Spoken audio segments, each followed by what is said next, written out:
happy to be here in person. And I think, as you said, Hans, at the opening, it is actually nice to be able to go out and meet people again after such a long time where we were used to the kind of communications which we've just seen via the screen. So I'm really happy to be here, and of course you've chosen a very nice setting for this conference in the beautiful city of Leuven, so that's an additional pleasure. So thank you very much for inviting the Commission. Apologies on behalf of Commissioner Simpson and also my Director-General, Dieter Juul-Jørgensen, but I think they have a very good excuse for not being here, and this was mentioned by the representative of the Czech presidency that there is actually now an informal energy ministers meeting taking place in Prague, and for that reason the timing was not very good for them. So you will have to do with me, but I'm very happy to be here. I've always been seeing myself, at least, as a friend of cogeneration, and I've been following your work for quite some years. And I think it is really, really important what we need to do in terms of bringing much more cogeneration, much more CHP, district heating, into the European energy system. And I think you're doing a very good job. But let me perhaps, first of all, talk a little bit about how we from the Commission side see the situation in which we're finding ourselves, and then I'll come then to how we see cogeneration as a very important part of the solution to all of that. I think first of all it's very important to see that we are actually in an unprecedented situation of challenges for the energy sector. As long as I've been dealing with energy, and that is by now quite some time, we've always talked about the three key objectives of EU energy policy: sustainability and climate on the one hand, competitiveness and affordability on the other, and then thirdly, the whole issue about security of supply. And I think what we have to see and understand today is that on all of these three dimensions, Europe is really challenged. We're challenged on the climate front. We see climate change happening in Europe, globally. We understand from the experts that the window for action is closing if we do not manage to accelerate the reduction of greenhouse gas emissions. We will have reached a point where we will be faced not just with climate change as we are today, but with what we call catastrophic climate change with very, very serious consequences for everyone. And there, energy of course has a key role to play. We know energy is about 75% of all our greenhouse gas emissions. So it's absolutely clear that the energy system has to change, and it has to change very rapidly. On the affordability front, this is of course the number one priority, I think, right now for Europe's politicians. In the short term, we need to deal with the crisis caused by these very high prices that we have had now for almost a year. The way we see it is that this has been caused by a mismatch between supply and demand, especially on global natural gas markets, but this is of course now spilling over into electricity, and we need to do something about that very urgently, and I think that is one of the things that are being discussed in Prague these days. And then thirdly, on security of supply.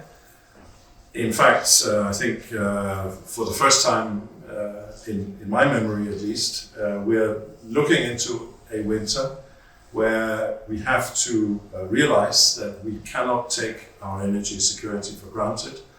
We could be facing shortages, we could be facing even blackouts on electricity.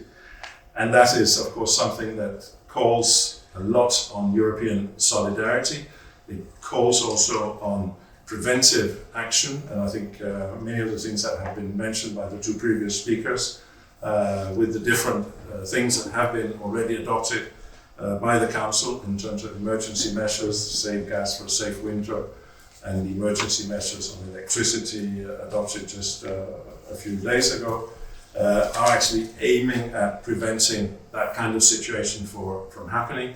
But I think we have to realize that it cannot be guaranteed that we are not looking into a very, very difficult winter, and we are in the very uncomfortable position that a lot depends on the severity of the winter. If we will have a very cold winter with a very high energy demand, the situation may become very, very difficult.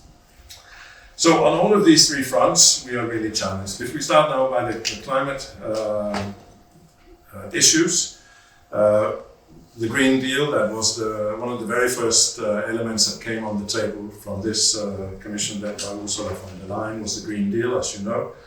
Climate neutrality by 2050, 55% reduction of CO2 or greenhouse gas emissions by 2030, and we are making good progress towards putting legislation in place through the Fit for 55 package to actually make that happen. Member states have all signed up to it. We have the climate law that has put those targets into a binding form. So we know where we're going. We from the Commission also think we know how to do it. That's expressed in the proposals in the Fit for 55 package. Now we need to have that adopted quickly. And why quickly? Well, quickly because we are looking at the legislative and regulatory framework that is going to govern European energy policy between now and 2030. So there is really no time to waste. I'm not going to go into it. You know, I'm sure much better than me, or at least as well as me, the complexity of all this, all the different elements of the package from DG Energy. We, of course, are particularly concerned with the Energy Efficiency Directive, where there are some very important elements for cogeneration, but also the Renewables Directive, the Energy Performance of Buildings Directive. All of these things have to come together.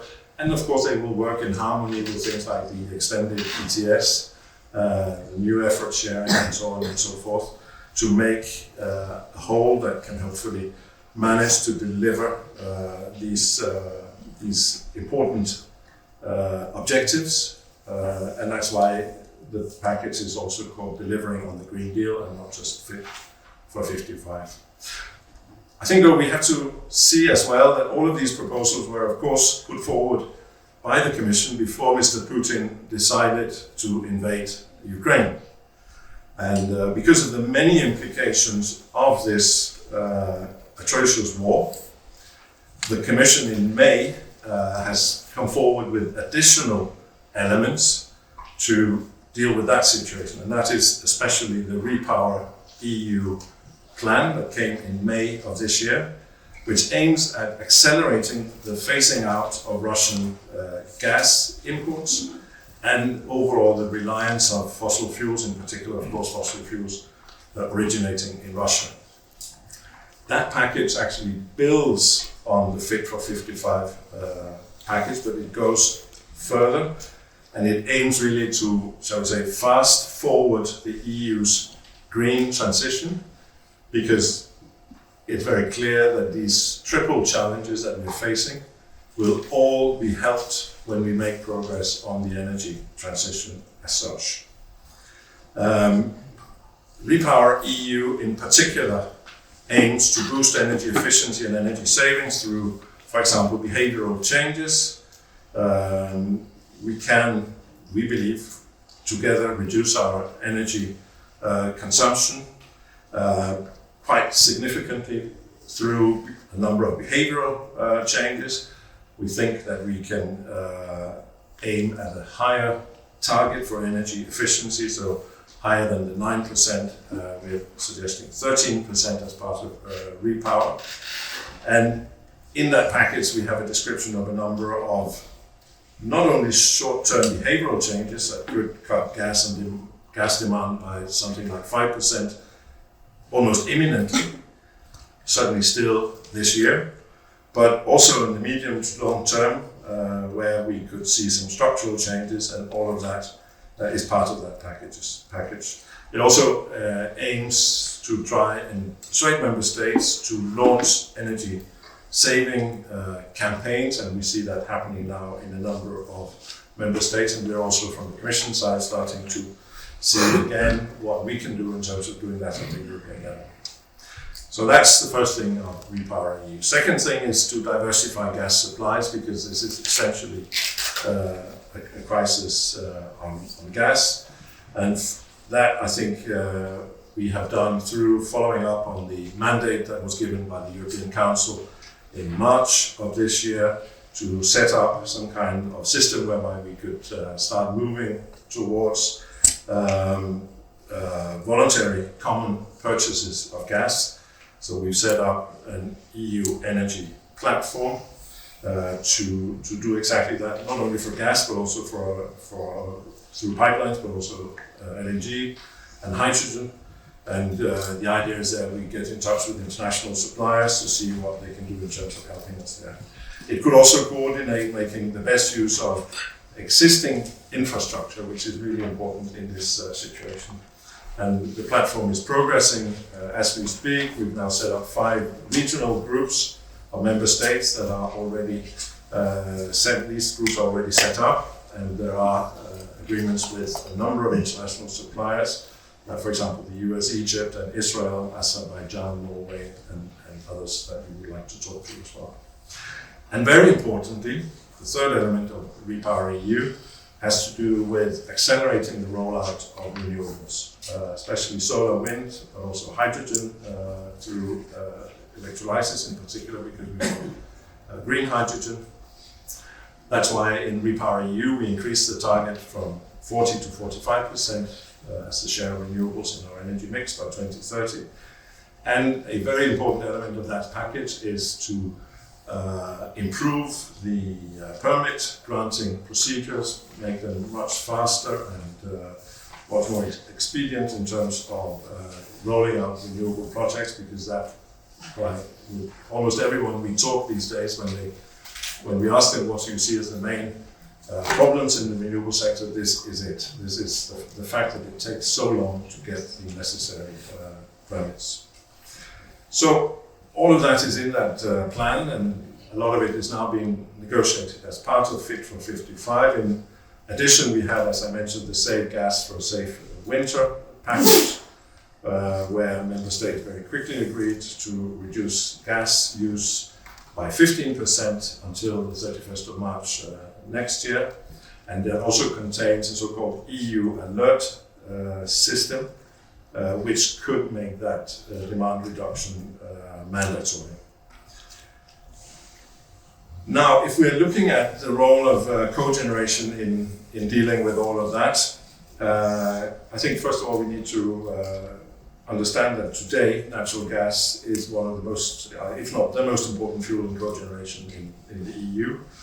And in our view, that is why, on one hand, the availability of natural gas remains important for the cogeneration sector. This is very clear. However, on the other hand, and given the need to gradually phase out gas in view of carbon neutrality, it also shows why the shift of fuels for cogeneration is so important, because basically we know that by 2050, carbon neutrality means a very limited role for fossil fuels in our energy system as such. So we have those two elements that are really important for us.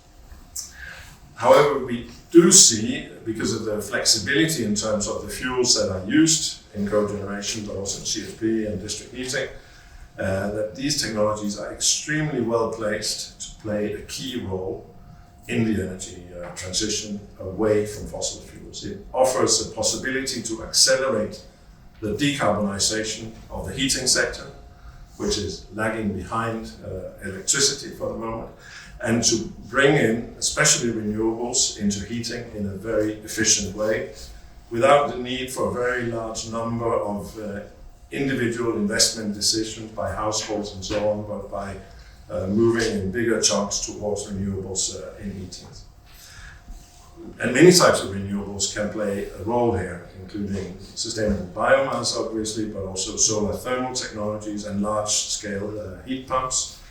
And we're not only talking about the flexibility when it comes to the input fuel for cogeneration, we're also looking at additional flexibility in terms of, for example, heat storage, where we know heat storage is much more efficient than electricity storage. That's also less costly.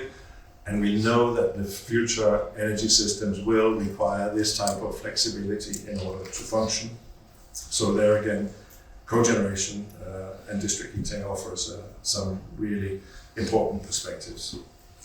So in our view, if we're looking at the short term, we cannot really underestimate the role of cogeneration in the short term. It improves the energy system integration and it maximizes the efficiency, and it can play a significant role in the quick decarbonization of heating and cooling. But also in the slightly longer run, cogeneration and district heating needs to be, in our view, at the very forefront of the energy transition in Europe. With the recast of the Energy Efficiency Directive that we put forward in July of 21, we suggested that the majority of the heat in efficient district heating should be supplied from renewables and waste heat in 2035. In our view, by then, cogeneration fueled with fossil fuels should not really have a significant role in district heating as we see it, as we've seen it in the past, and as we still see it in many places today.